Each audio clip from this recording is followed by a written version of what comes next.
네, 세 번째 과목입니다. 기계입니다. 필요가 와더라도 회복하는 방법 뭐라 그랬어요? 휴식과 수면입니다. 그러나 우리는 휴식 수면보다도 일단 전진해야 돼요. 우리는 몇 번이 아니고 하루에 최소한 몇 시간 공부한다? 3시간 공부하라 그랬어요. 또 그뿐 아닙니다. 최소한 10년치를 보라 그랬어요. 그래요. 세 번째 과목은요. 41번입니다. 많이 봤어요. 산업용 로봇 작동 법인에서 해당 로봇에 대하여 교시 등의 작업 시 예기치 못한 작동 및 오조작에 의한 위험을 방지하여 수립해야 할 지침사항에 해당되지 않아. 이런 말이 많지. 이거 다 필요 없어요. 뭐예요, 결론은? 로봇의 작동은 교시에 포함돼야 할 내용이 아닌 것은이죠. 그래서 로봇에는요, 조작 방법 및 교시는 순서가 들어가야 되겠죠. 작업 중에 매니플레이트 속도, 이게 뭐예요? 바로 로봇의 안전장치 또는 방호장치가 되겠죠. 로봇의 구성부의 설계 및 조립 방법은 포함되어 있지 않죠. 2명 이상의 근로자에게 작업을 시킬 경우에는 서로 신의 방법을 정해야 됩니다. 이것이 바로 로봇 작업 시 교시에 대한 방법. 이 내용은 여기 다 제가 이렇게 길게도 해놨지만 이것은 법으로도 명시되어 있는 내용이에요. 보겠습니다.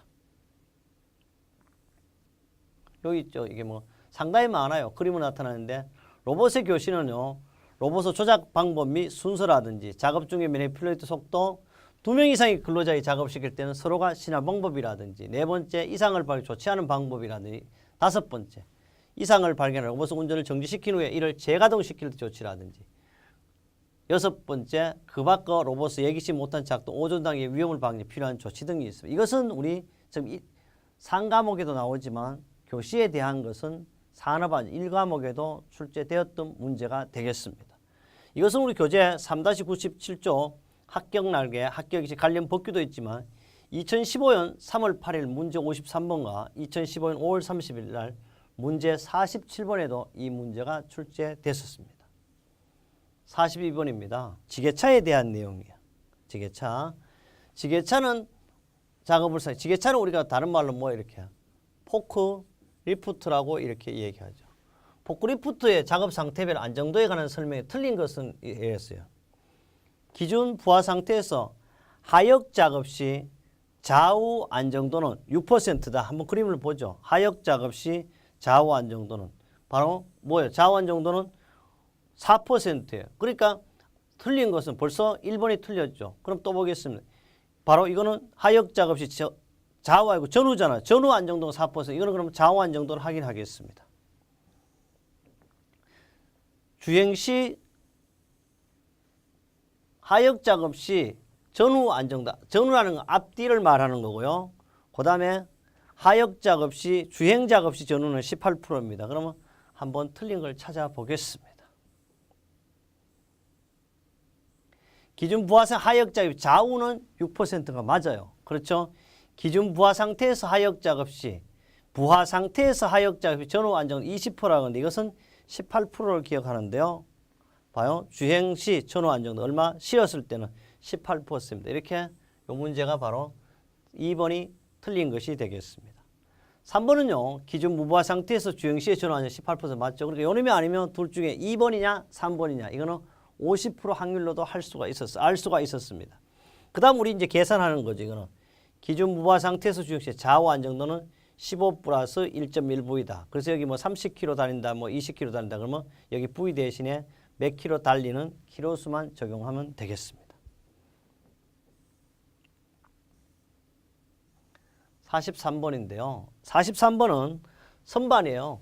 이 선반 작업은 둥근 공작물을 깎는 거잖아요. 선반 작업에 대한 설명 중 안전수칙으로 틀린 것입니다.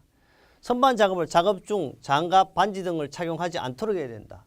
돌아가는 모든 공작기계는요. 장갑 착용이 금지되어 있습니다. 둘째, 보링 작업 중에 칩을 제거하지 않아야 돼요. 어떤 경우는 보링 작업뿐 아니라 선반 작업 중에는요. 칩을 제거하면 안 돼요. 반드시 기계를 정지시킨 후에 브러시라든지 갈고리로 칩을 제거해야 합니다. 가공물이 길 때는 심압대를 설치하는데 가공물이 길 때는 심압대를 설치해가 양쪽에 이렇게 바로 이렇게 심압대를 설치하는 이유는 센터로서 유지하기 위해. 그래서 심압대에 설치하는 센터를 가지고 우리는 데드 센터라고 그러고 주축대의 센터를 설치하는 걸 라이브 센터라 이렇게 이해합니다. 일감의 길이가 직경이 얼마냐 하면 5배가 아니고 반드시 12배 이내에 짧은 경우에는 방진구를 사용한다. 이거는 원래 12배 이상 길 때는 방진구, 짧은 것은 방진구를 사용하죠. 어쨌든 이 문제는 4번이 틀렸어요. 방진구라는 것은 일감의 길이가 직경이 얼마? 10여 배 이상 가늘고 긴 공작물을 사용하는데 이게 바로 방진구가 되겠어요. 이 방진구를 선반에 베드에다가 이렇게 탁 설치해가지고 얘가 흔들리지 않도록 하는 거예요. 그래서 이것은 우리 교재 3-56번 문제 25번에도 적중되어 있지만 2015년 3월 8일 문제 45번, 2015년 5월 31일 문제 60번으로도 출제가 됐습니다. 44번 보겠습니다. 이 문제는요, 뭐냐 그럼 프레스에 대한 문제예요. 프레스 작업에서 제품을 꺼낼 경우 파쇄철입니다. 일종의 우리말로 그 일본말로 기립밭이라고 그러죠. 파쇄철을 제거해 사용되는 가장 적합한 것은 건데 프레스는요, 보자고요. 걸레는 어떻습니까? 걸레로 파쇄책을 할 수가 없죠. 그 다음에 칩 브레이크는 위라고 어디 있어요? 선반에서 칩을 절단하는 장치죠. 스토프는 있잖아요. 정지시키는 장치죠. 그러니까 압축 공기입니다. 왜 압축 공기를 사용하냐면 프레스는 이 박판에 소성 철강을 쓰기 때문에 철판을 쓰기 때문에 여기에 오일을 발라놔요. 오일을 바르는 오일이 이제 부착되어 있기 때문에 여기서는 할 수 있는 것이 공기로서 이렇게 쌀 수밖에 없고 유일하게 압축 공기를 이용하는 거죠. 그래서 답은 몇 번? 4번이 되겠고요. 우리 교재 3-69쪽에 합격 날개 은행 문제로서 만들었던 문제가 출제가 되었다는 사실도 증명하여 드립니다. 45번을 한번 보겠습니다. 45번요. 45번은 다음 중 음향 방출 시험에 대한 설명에 틀리는 것입니다. 음향 방출 시험은요, 가동 중 검사가 가능합니다. 가동 중에도 소리니까 가능하죠. 두 번째, 온도라든지 분위기 같은 외적 요인에 영향을 받습니다. 결함이 어떤 중대한 손상을 초래하기 전에 검출할 수가 있죠. 왜냐하면 가동 중에도 할 수 있기 때문에 음향 방출은 가능합니다. 재료의 종이나 물성 등과 특성과는 관계없이 감사가 아닙니다.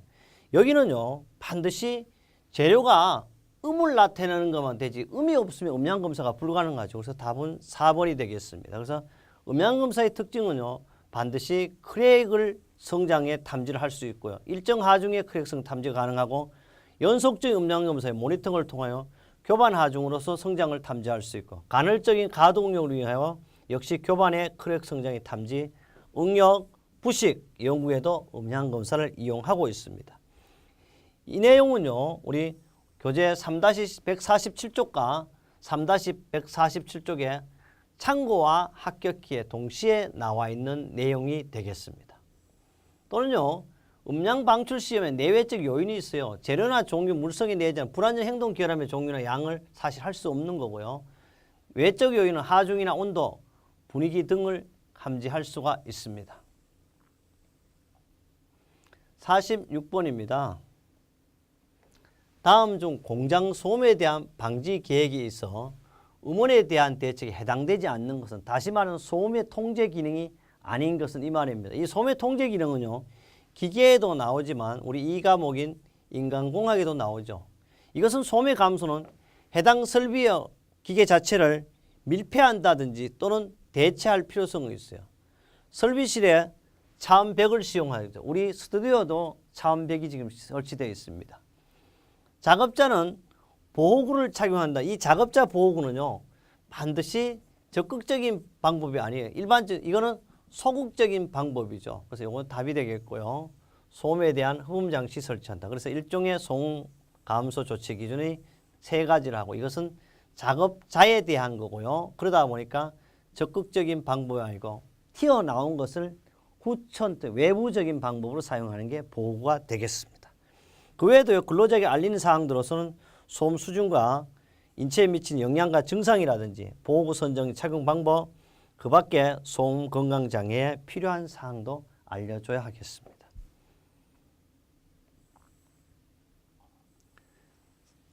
47번째 문제인데요. 47번은 다음 중 산업안전보건기준에 관한 규칙상 아세틸렌 용접장치에 관합니다. 아세틸렌 용접장치에 관한 사항인데 갈로 안에 공통으로 들어갈 내용을 옳은 것은 사업주는 아세틸렌 용접부의 치간마다 아세틸렌 용접장치의 방호장치, 안전장치가 뭐예요? 말 그대로 안전기죠. 안전기는 역류와 역할을 방지하는 거죠. 안전기예요.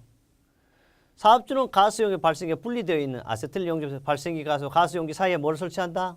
안전기를. 답은 3번이 되겠습니다. 그래서 이 안전기는요, 시간마다 설치해요. 그뿐 아닙니다. 주간 및 시간에 가장 근접한 분기간마다 역시 안전기를 부착해야 합니다. 가스용기와 발생기 분리되어 있는 아세틸 용접장기는 발생기 가스용기와 흡입간의 안전기를 써. 그래서 다 모두가 다 공통으로 들어갈 내용은 안전기가 되겠고요. 여기에 뭐도 설치되어 있어요? 그림으로도 제가 나타냈어요. 여러분이 눈으로 익혀도 반드시 합격할 수 있게 만들어 두었습니다. 이것은 우리 교재 3-86의 합격 날개와 합격 예측 관련 복귀도 있지만은 2015년 3월 8일 문제 47번에서도 여러분이 확인하고 이번 시험에 합격하게 만들어 두었습니다. 48번입니다. 단면이요. 6 곱하기 10cm는 목재가 있어요. 쉽게 말하면 가로 세로라는 이 말이죠. 4000kg의 압축응력, 압축응력 P는 누지는 힘이죠. 하중을 받고 있다. 안전율을 5로 하면 실제 사용응력은 허용응력 및 사용응력은 허용응력의 몇 %나 되느냐 이렇게. 단 압축 강도는 500kg입니다. 그래서 안전율은요. 허용응력분이 500이에요. 그래서 허용응력이 얼마나 나왔어요? 허용응력은 약 100kg로 나와 있죠. 100kg니까 왜냐하면 실제 여기서 이제 다시 5로 허용응력은 안전율 나누기 하면 이게 바로 5 나누기 500 하니까 뭐예요? 허용응력은 1로 가면 되죠. 그러면 이게 100이란 말이에요. 허용응력이 100이므로 다시 사용응력은 여기 뭐냐 그러면 단면적분의 단면분의 압축 하중이에요. 그러면 66.67kg가 됩니다. 그래서 사용응력은 허용응력의 얼마? 66%, 약 67%가 되겠네요. 66.7%가 그대로 나와 있으니까 48번의 답은 2번이 되겠습니다. 그래서 이런 것은 어려운 것 같지만은 눈으로 봐도 된다. 그러니까 여러분 자꾸 이걸 뭐 안전율 어떻게 자꾸 외우려고 애쓰지 말고, 왜냐하면 이거는 필요 쓰는 것이 아니고 골리는 문제잖아요. 그러면 이래 나왔으면 눈으로 잡으면 66.7이 영원히 66.7이 2번이지 3번으로도 가지 않습니다. 숫자가 안 바뀌어집니다. 그래서 누가 질문해요. 몇 % 정도 기출문제 나오냐고. 근데 여러분 10년치 보면요. 저는 그래요. 80% 이상이 반드시 기출이 나오고 새로 출제하는 건 10%도 안 됩니다. 사실 어쩌다가 간혹 들어가니까 역시는 이번 시험에도 여러분이 반드시 안전한 합격을 위해서는 최소 10년치 이상의 가연도를 봐야 합니다. 저의 필기 강의는요. 한 번쯤 듣고 시간 날 때 길어서 눈으로 보기만 보고 하면 돼요. 그 다음에 여러분이 하루에 몇 회씩 3회씩 1년치씩만 꼭 보시면 되겠습니다. 며칠 공부한다? 열흘만 정신 차려서 집중적으로 한다면 여러분은 건강하고 장수되는 자격증, 부자 되는 자격증, 녹색지검, 녹색자격증, 산업안전기사 필기에 합격할 수가 있습니다. 그 다음에요. 49번을 한번 가보도록 하겠습니다. 49번은 플레이너에 대한 거예요. 이 플레이너는 지금 엄청 크고 거창하고 보기 좋지만 실제 플레이너는 작업량이 시간에 비해서 없어요. 그래서 잘 사용하지 않는 거죠. 그러나 시험에는 출제됩니다. 이 플레이너는요. 플레이너뿐만 아니고 세이퍼라든지 슬로터라든지 이놈은 삼형제라 그래요. 왜? 급속 기한 장치가 있기 때문에 그렇습니다. 보면요. 바이트는 되도록 길게, 답이에요. 모든 공작기계는 바이트는 되도록 짧게 해야 됩니다. 1번이 틀렸고요. 테이블 위에는 기계 작동 중에 절대 올라가지 않아야 하고, 플레이너 프레임 중앙부에 있는 피트에 덮개를 씌우고 테이블 이동 범위를 나타내는 안전 방어울을 세워놓아 재해를 예방합니다. 그래서 플레이너 작업 시 안전 대책을 설명해 두었고요. 우리 교재 3-36, 3-53번 문제 4번에도 이 문제가 있습니다. 50번입니다. 50번 문제는요. 보니까 이래 돼서 다음 중 기계 설비에서 반대로 회전하는 두 개 회전체가 있대. 회전체가 이래 있대요. 회전체가 있는데 두 개 회전체가 맞닿는다. 이게 더 맞닿는데 맞닿는 사이에 두 개 회전체가 맞닿는 사이에 어쨌든 이래 돌아가도 관계없어요. 이건 굳이 그러니까 이 사이에 여기에 물려서 하는 게 뭐냐. 답을 가려 이런 거 가지고 우리는 물림점이라 그러죠. 이 물림점의 대표하는 것은 이게 어디냐 하면 롤러기에 해당되죠. 롤러기의 방어 장치는 뭐요? 바로 급정지 장치잖아요. 급정지 장치 종류는 세 가지가 있다. 로프식과 또 뭐가 있어요? 복부식이 있고 또 뭐요? 무릎식이 있어요. 답은 물림점인데요. 여기에 대한 협착점과 접선 물림점, 회전 물림점에 대한 모든 해설을 한번 보도록 하겠습니다. 해놨습니다. 그림으로 됐고 이거는 우리가 잘 보이게 하기 위해서 물림점은요 회전하는 두 개 회전체 바로 기어와 기어라든지요 이거는 롤러와 롤러 지금 이거는 롤러에 해당되는 거 이거는 기어에 해당되는 거죠. 물려 들어가는 위험성이 존재합니다. 위험성이 발생하는 조건은 회전체가 서로 반대 방향으로 맞물려 회전돼요. 그래서 롤러와 롤러라든지 기어와 기어 이런 걸 가지고 우리는 물림점을 해요. 교재 3-3의 위험점의 분류 6가지도 꼭 기억해야 하겠습니다.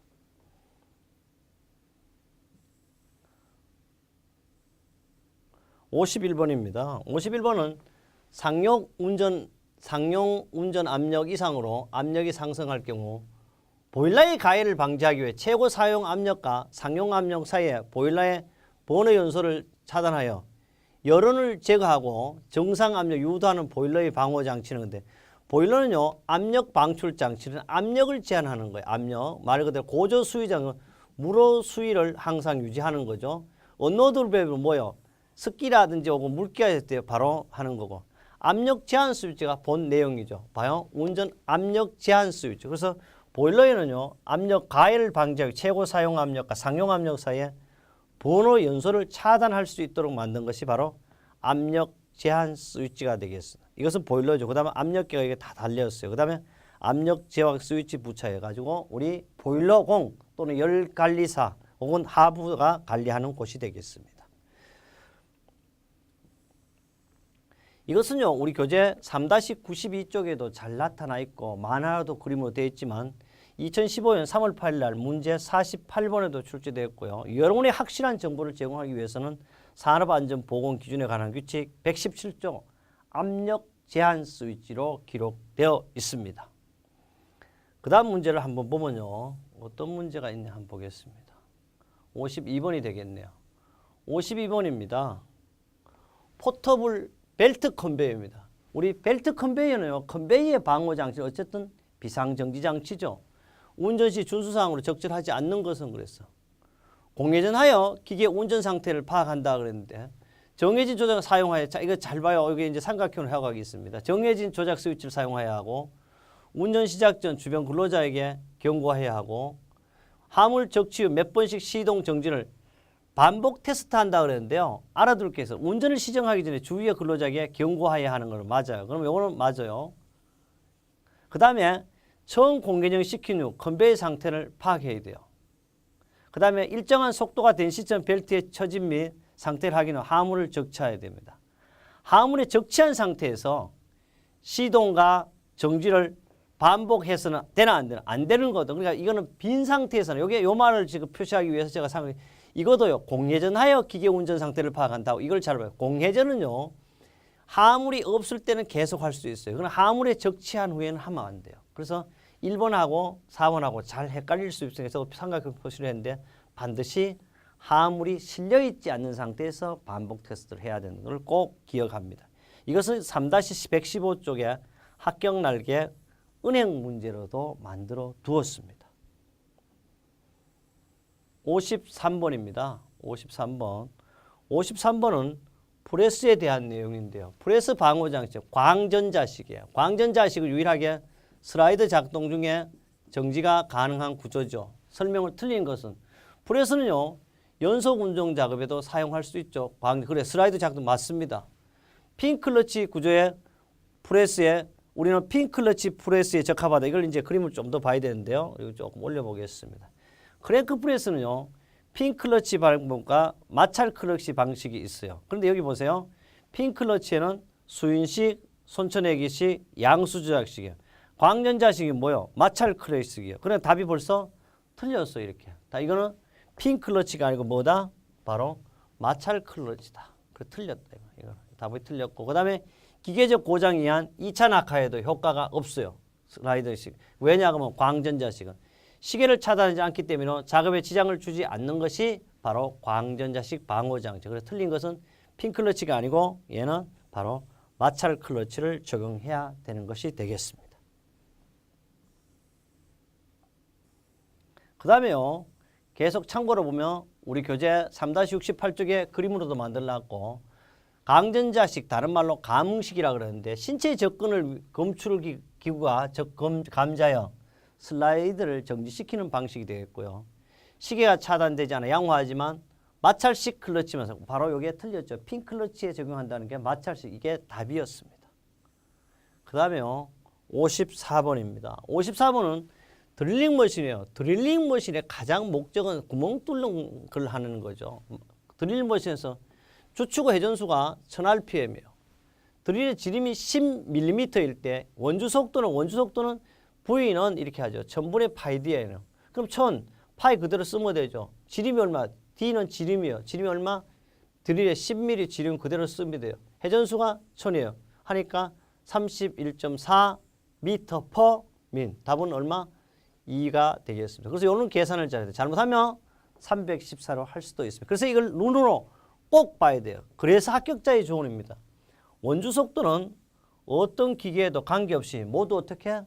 동일하게 V는 1000분의 파이 Dn을 적용한다. 55번 되겠습니다. 55번은요. 크레인 와이어로프에 대해서 보통 꼬임이 랭 꼬임에 비해서 우수한 점을 이야기하고 있습니다. 여기서 알아둘 것은요. 크레인은 와이어로프 보통 꼬임과 랭 꼬임인데 다시 말해 S 꼬임과 Z 꼬임 이렇게 구분을 하고 있습니다. 그러면 랭 꼬임이 우수하다는 것은 여기 있어요. 보통 꼬임, 와이로 꼬임, 보통 꼬임을 Z 꼬임이라고 S 꼬임을 랭 꼬임이라고 하는데 랭 꼬임에 비해 뭐가? 보통 꼬임 우수한. 이거는 사실 상당히 어려운 문제예요. 근데 실제 이 Z 꼬임은요, 우수한 점이 어떤 점이 우수하냐 그러면 이거는 첫째는 수명이 길지도 않아요. 단지 얘가 Z로 되어 있기 때문에 뭐가 없겠어? 킹크의 발생이 없어요. 얘는 S니까 자체가 벌써 킹크가 생깁니다. 이 차이점이 있다는. 그래서 킹크의 발생이 적은 것이 보통 꼬임이 랭 꼬임에 비해서 우수하다. 이거는 뭐 내몸에서 다 안 좋아요. 유일하게 킹크에. 이 내용을 여러분 완벽하게 알면 좋겠지만 그렇게 우리는 완벽하게 알 필요 없어요. 왜? 문제의 와이로프 꼬이면 다른 한 문제인데 유일하게 Z 꼬임에 비해서 그 S 꼬임이 그 시계는 보통 꼬임 Z 꼬임에 비해서 랭 꼬임에 비하여 우수한 점 하는 것은 이건 킹크의 발생이 적다. 이 문제가 나오는 거고요. 여기서 조금 보강 설명을 했어요. 킹크라는 것은 꼬임이 되돌아가든지 서로 걸려서 엉킴이 생기는 상태를 말합니다. 그래서 우리 이거는 눈만 잘 봐두시고 이런 내용을 굳이 다 기억할 필요는 없다고 봅니다. 그 다음에요. 56번입니다. 역시 여기서 본 문제는 6과목 건설안전기술에도 실제 출제되었던 문제. 왜? 로프에 대한 거니까요. 56번입니다. Y로프가요. 이제 여기서 Y로프가 6 곱하기 19라는 것은요. 숫자 6은 뭐냐 하면 이거는 스트랜드예요. 이게 표준수예요. 무조건 모두가 다 6이 돼야 돼요. 이게. 이것도 다 6이에요. 그럼 37이라고 하면 뭐가 있어? 37개의 소선이 들어있다는 거죠. 그러니까 여기 스트랜드의 수, 이게 꼬임의 수라고 해요. 이거는 간단하게 날 수 있고 6은 꼬임의 수량, 스트랜드 수를 나타내고 19라는 것은 소선, 측선을 말하게 되겠어요. 그래서 Y로프의 꼬임, 이것도 역시 건설 안전기 출제가 될 거고요. 이것은 Y로프 호칭 형상 구성기호고 6-177에도 있다. 봐, 이게 무슨 과목? 6과목인 건설 안전기에서 그대로 나오고요. 봐, 3과목 기계에도 6과목 건설에도 모두 공통으로 출제될 수 있는 게 바로 Y로프에 대한 내용이 되겠습니다. 57번입니다. 이쁜 문제라고 봐야지. 57번. 계구면에서 위험점까지 거리가 50mm인 위치에 풀리가 회전하고 있다. 가드의 계구부 간격, 가드는 특별한 말이 없으면 우리 어떻게 6 플러스 0.15라는 공식이 있습니다. 여기는 간단해. X에 집어넣으면 돼. 그냥 6 플러스. 그럼 X가 50이니까 여기 50만 넣으면 되죠. 이렇게 하니까 13.5mm가 되겠어요. 답은 어디 있어요? 3번 이렇게 찾으면 되고요. 그래서 롤러버 계도 간격 세 가지 공식을 다 해놨습니다. 일반적인 계구의 간격은 6 플러스 0.15X를 적용합니다. 그런데요. 단 X가 160보다 클 때는요. Y는 계산 없이 어떻다? 30으로 적용. X가 만약에 170이다. 180 그럼 이건 계산 없이 계급의 간격은 어떻다? 우리는 30만 적용하고 있습니다. 그 다음에 좀 더 보도록 하겠습니다. 그 다음에 절단기 같은 것은요. Y는 6분의 8일분의 1x를 하고요. 제면기나 그 다음에 그 방적기나 제면기의 전동체 회전체 같은 경우는 6 플러스 10분의 1로 하고 있습니다. 58번도요. 꽤 어려웠던 문제입니다. 다 여기는. 프레스 또는 전단기 방어 장치의 종류와 분류 기호가 올바르게 연결된 것은 그래요. 그런데 가드식은 C로 쓰는 게 맞아요. 이거는 답이 벌써 1번 나왔네요. 그 다음에 손천내기식은요. B로 쓰는 게 아니고 비싼 D로 이렇게 쓰고 있습니다. 광전자식은요. 여기서 말하는 광전자식은 슬라이드 작동은 가장 안전한 장치이기 때문에 A로 구분하고 있습니다. 양수조작식은 여기 나와 있는 B로 구분하고 있어요. 그래서 맞는 것은 가드식은 어디 돼요? C가 되겠어요. 이거는 사실 쉽지 않는 건데요. 우리 교재 3-71 방어장치의 종류와 용도에서 표시를 했지만은 이렇게까지 있잖아요. 이게 고시에 나오는 거예요. 그래서 기계공학을 전공한 사람들도 유해위험 기계를 전공해도 이런 내용까지는 상세히 모릅니다. 그래서 우리 시험 보면 6과목 중에 쉬운 과목이 그래도 산업안전관리론, 기계위험방지기술, 건설안전기술 이런 것들인데요. 그래서 이번 우리는 2015년도 사실 3회 문제는 기계가 만만치 않았는 문제가 한두 문제에 포함되어 있습니다. 그러나 이번에는 어떻게 해요? 여러분이 시험 나온다면 쉽잖아요. 왜? 내가 봤기 때문에 그렇습니다. 그래서 국가기술 자격시험 문제는 어렵다, 쉬운 것은 없다. 아무리 어려운 문제, 내가 한번 풀어본 문제는 쉬워. 왜? 답을 알고 가니까. 실제는 학문적으로 모더라도 맞게 체크했기 때문에 그렇습니다. 그러나 아무리 쉬운 문제도요. 우리 초등학생이 푸는 문제도 내가 접하지 않는 문제는 어려운 겁니다. 그래서 국가기술 자격시험은 어렵다, 쉽다는 내가 눈으로 익혔냐, 안 익혔냐 그 차이밖에 없습니다. 그러면요. 59번을 한번 가보겠습니다. 59번은 이런 문제가 나오네요. 다음 중 롤러기의 방어장치를 롤러기의 방어장치는 급정지 장치다. 우선 안 보더라도 급정지 장치는 세 가지가 있다. 복부로 조작하는 복부 조작식은 뭐요? 배가 나온 사람 딱 배로 밀어라는 거죠. 그래서 우리는 손 조작식은 1.8m. 밑면을 보다 이런 거 없어. 밑면은 0.8에서 1.1m 사이는 뭐? 복부 조작식이야. 0.4에서 밑면은 이거는 뭐요? 무릎 조작식이 되겠습니다. 맞죠? 다 이렇게. 자, 이렇게. 이것은 우리 교재 3-81쪽에 합격 날개, 합격 관련 법규도 만들어놨지만 2015년 5월 31일 문제 44번 바로 직접 문제에서도 나왔다. 그래서 여러분 어떻게 정보가 중요한 거고 또 그뿐 아니죠. 정보뿐만 아니고 최근 문제를 반드시 봐라. 누가 과연 강의하느냐가 더 중요한 거죠. 그래서 정보를 몰라.